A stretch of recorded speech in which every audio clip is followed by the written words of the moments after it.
Is spring 2026 a bad time to buy Los Angeles real estate? Nobody wants to make a bad move when it comes to their next real estate purchase and or possibly sale and purchase.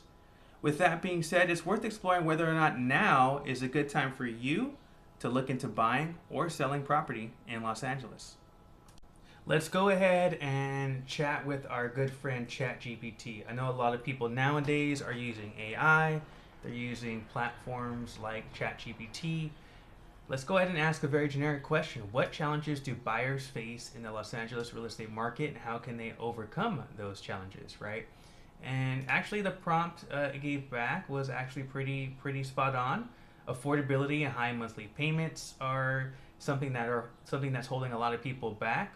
So, for instance, a buyer who could comfortably afford a 1 million home at 3% interest may only qualify for something significantly lower today, right?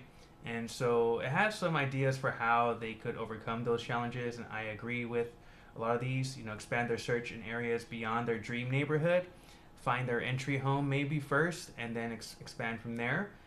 Consider condos, townhomes, or smaller homes first, and then upgrade from there, right? I agree with that.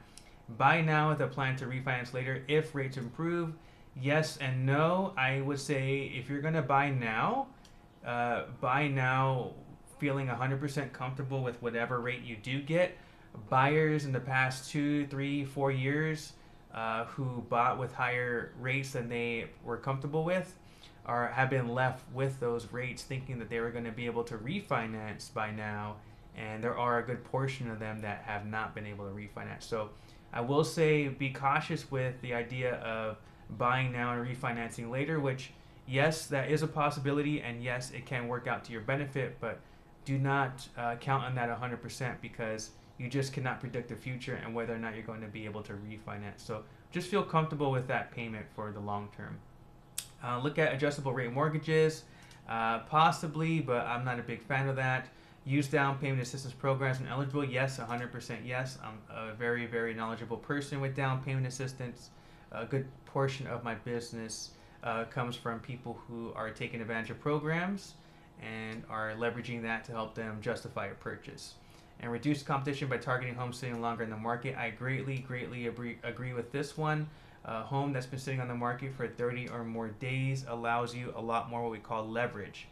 You're going to be able to work out and negotiate with that seller a lot easier than you would a new property on the market that has maybe 2 or 3 other offers that you're competing against right now. So I think for the affordability, for ideas for how to make affordability better for you, I do like what this prompt is giving back. Now let's go ahead and look at some of the other challenges that chat presented to us that could make it not so great of a decision to buy Los Angeles real estate right now. Low inventory, right? Yes, there is not as much inventory as in years past. Really, we still haven't caught up to inventory where we need it to be from before 2020 when the pandemic hit. So, we are seeing inventory slowly rise and increase over time with days on market, but we still haven't caught up to the inventory prior to 2020, which was considered more of a healthier market. With that being said, it's really important to stay ready so that way when you do see the inventory, the types of properties that you would make a move on, it's good to stay ready so that you can be in a position to at least make an offer on those types of homes as opposed to waiting on the sidelines forever and never making a move, right? Competition from cash buyers and investors, yeah, we're seeing it here and there, but I wouldn't say that's a big, hurdle in this market unless you're looking at homes that are more fixers. Then potentially, yes, these could be your competitors, but a lot in the traditional market, a lot of times you're going to be competing with buyers similar to you, right? Unless somebody comes in with a lot of money down and they're going to have a low loan balance, but that is what it is when it comes to buying in general, right? Insurance challenges, yeah, here and there. I say for the most part, you should be fine here. You definitely want to get in front of insurance early, get quotes early. With that being said, if you are near a higher risk area, you definitely really want to look into this to make sure that you get the most affordable coverage and the best quality coverage that you can find. But I say insurance probably isn't a big hurdle right now. I think this is probably one of my biggest hurdles I see people, in my opinion, I see people defeat themselves with, which is fearing of buying at the wrong time, right? And we'll go over some data shortly to go over when is a good or a not so great time to buy. But basically, a lot of people try to time the market, and that winds up hurting them because now they're never able to make a move, and from there they're never able to leverage their position, right? So for instance, if you've been looking to buy for 5 or 10 years, even if you bought 5 or 6 years ago, you would be in a much better position than you probably are in now, because you would have had all that appreciation from equity gain from buying a property. Let's just give a number out that, let's say you bought something for 500,000 and now it's worth a bit over six. After selling right now, you can clear maybe 100 grand. That could potentially help you upgrade and make another purchase, right? So just an example of some numbers to kind of think about. But basically, at the end of the day, I think a lot of people try to time the market. They don't want to buy at the wrong time, which is valid. But at the end of the day, never buying and never investing in general, to me, is worse than buying at a time that may or may not be as favorable for you. But it's always subject to your personal lifestyle and what you're looking for in terms of that investment, whether it be the first one or upgraded investment. It's really worth exploring your personal profile and determining whether or not now is a good time for you to make that move.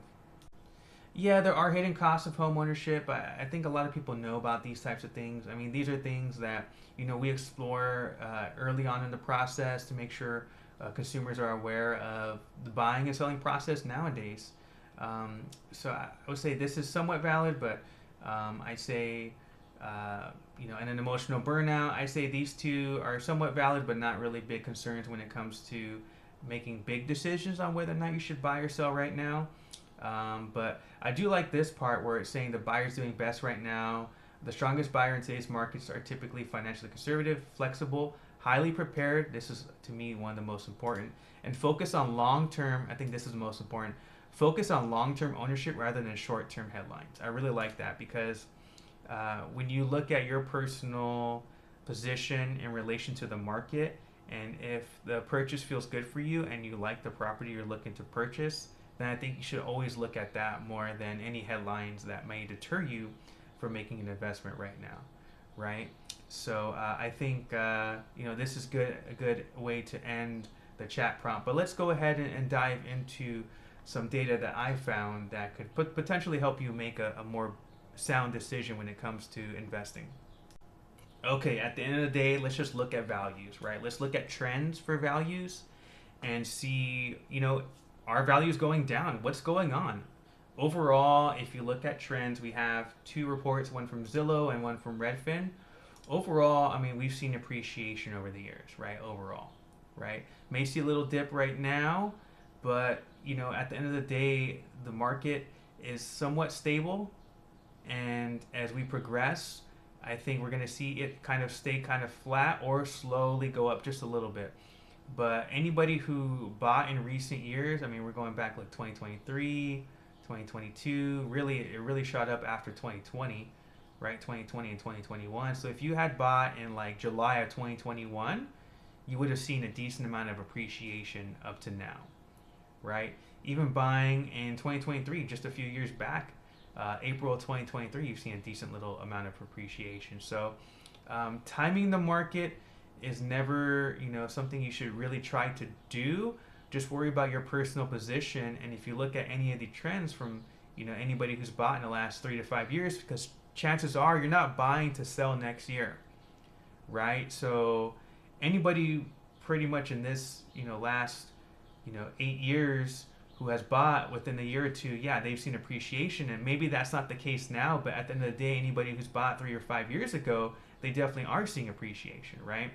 And so I think the same will be said 5 years from now as we approach. What's crazy to think about that'll be like 2031.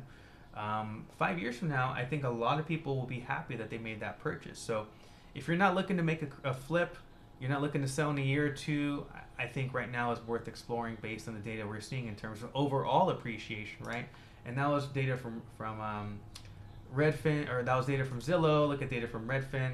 We're seeing it maybe not shoot up as much because we don't have that 2021 boom that we're seeing, but we are seeing appreciation still at the end of the day. So Just something to look at. We're seeing highs and lows right here, and we're seeing pretty big highs with Zillow. But let's also look at mortgage rates, and let's look at mortgage rates throughout the years.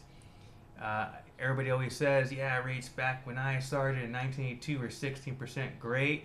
But one factor they're not considering is inflation. So let's talk about that. Inflation is here. Prices are higher. Affordability is not as great as it used to be, especially back then in like the 80s or 90s or 2000s, right? So yes, people were able to buy with rates in the fives and sixes and sevens or eights back in the day. With that being said, rates did shoot up, but they're not really at where they were at their height of where rates were before, right?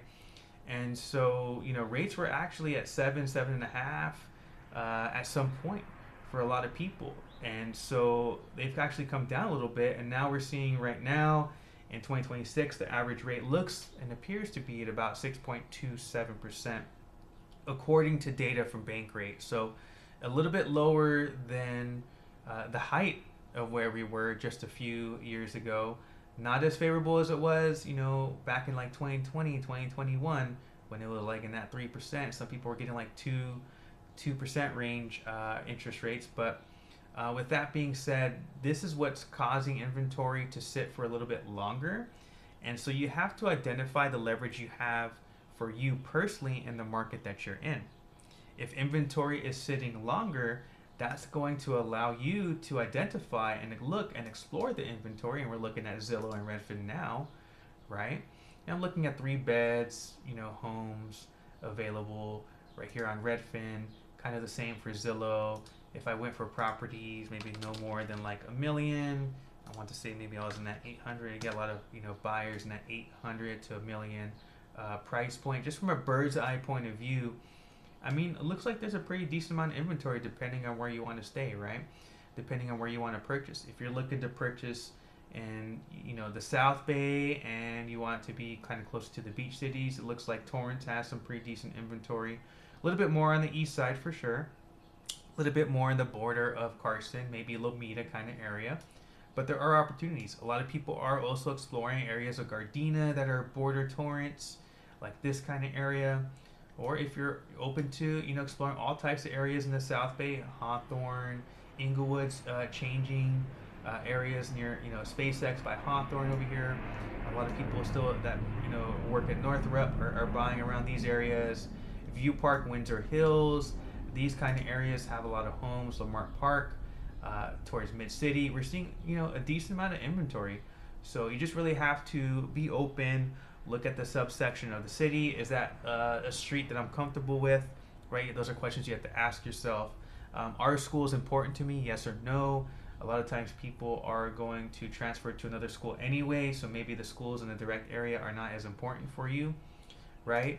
But if we apply the same filter here, let's go $1 million. Let's just say 600. Let's go a little bit lower. And I think I only had single family homes, so let's explore townhouses and condos as well. And we get a pretty broad range of inventory if we expand our search. And so a lot of these townhomes could potentially, that's kind of further out, but let's kind of go around here. But we definitely have some opportunities available for anybody who's looking to get into a home around $1 million, 3-bed. So inventory isn't horrible. It's not like there's no inventory. It's just a matter of putting it together, finding out in combination with the type of home you're looking for, the rate you're looking for, what opportunities are available. And so let's talk about turnover rate. Let's talk about a term that we should become familiar with to really make a determination on whether a home is a home that you should consider making a move on, right? So if you can piece together the monthly payment based on the rate that you're getting and the overall price of the home, but then you also want to know about turnover rate. So let's go ahead and explore that right now and see how many opportunities are available for a particular type of home if we were going to explore buying. And so with that being said, I also want to talk about being in a position to win, because your budget may be up to, let's just say, 1.1 million. Should you be making offers on homes at 1.1? Right? Should you be making offers at homes at the top end, like for instance this property here? Well, it depends. If that property's been sitting on the market for at least a few weeks and there's no other offers, there are no other offers, then yeah, you potentially have the opportunity to acquire that property. With that being said, if you are only looking at homes at 1.1 or above, and every home you look at is a type of home that flies off the shelf in about a week, and you always have, 6, 7, 8 other people you're competing against who are able to go up to like 1.2, 1.3 million, and every property you're seeing is listed for maybe 1.1 but goes higher, then that's a whole different story. You want to be the king or queen of your market, meaning if you're approved for up to 1.1, you should probably be looking at homes at around a million or maybe a little bit less, maybe 1,050,000. But you want to give yourself that wiggle room. You want to give yourself the leverage, right, to be able to say, hey, I know I'm approved up to 1.1, but I'm only gonna look at properties for 1,050,000 to give me room if I need to go up that 50K or whatever that number is, right? So for instance, if a home at 975 is something that you're willing to make an offer on, then you have the flexibility and ability to be competitive if that property gets competition, right? If this property gets a few offers on it, now you are able to position yourself to say, hey, if I really want it, I can make the decision to go higher with my offer, right? And so that happens in competitive markets where you get multiple offers. At the end of the day, for the most part, a lot of times it becomes what we call a bidding war, and usually the highest number is one of the people that wins that bidding war. Not always, but a lot of times the highest number does drive the seller towards making a decision, or one of the highest numbers at least, right? So just keep that in mind. You want to be the king or queen of your market. You want to look at homes, know the inventory, know the turnover rate, know how many homes are selling within the last 6 months or year, so you could determine how many opportunities are available. And when you know that, then okay, this is a home that's going to become available in 2 weeks, because every 2 weeks a home like this becomes available. Or hey, this is a once a month or once every other month type of home. I really need to pull out all the stops to make it work for me and my family, so I can make sure that I'm the one that gets that property, right? And so I think that is worth noting when it comes to determining whether or not now is a good or bad time for you to buy in the LA real estate market. If you're able to put yourself in a position to where you're giving yourself a high probability to be able to actually make a purchase and buy a property, then in my opinion, then you're in a good position to buy. But if you are not in a position to where can look at a home and you can make an offer that is competitive for the type of home that you are looking to invest into, then in my opinion, it may be worth exploring and expanding your options, or taking some time off to determine how can you either A, increase your financial stability to be able to afford the type of home that you want to buy, or B, be open to exploring different areas, so that way you can identify a market to where you can have success and you can find a home that you will be happy acquiring, right? Because the last thing anybody wants to do is spend months and months making offers and trying to buy a property, only to realize that you really weren't the most competitive out there, and that you should have readjusted your search, and that you should have been looking at homes that you could have actually acquired, as opposed to making offers time and time again on homes that are just simply out of your reach, right? And so as long as you can, number one, find a home that is within your means that you could be competitive in, I think that's really good. And B, knowing that the inventory is there and setting realistic expectations for your personal goal for when you want to buy, and understanding the turnover rate, when you can determine that, and have realistic expectations there, then I think and if it all works out for the affordability, then I think now is a good time for you to buy. But if those two factors don't come into play, then I think now may not be the greatest time for you to explore buying. So I hope this helps. I hope a little bit of insight into the market, a little insight into trends with mortgage rates, a little bit of insight into appreciation, and just knowing some of these numbers and kind of getting a bird's eye view of the market in general, and just getting an overview helps.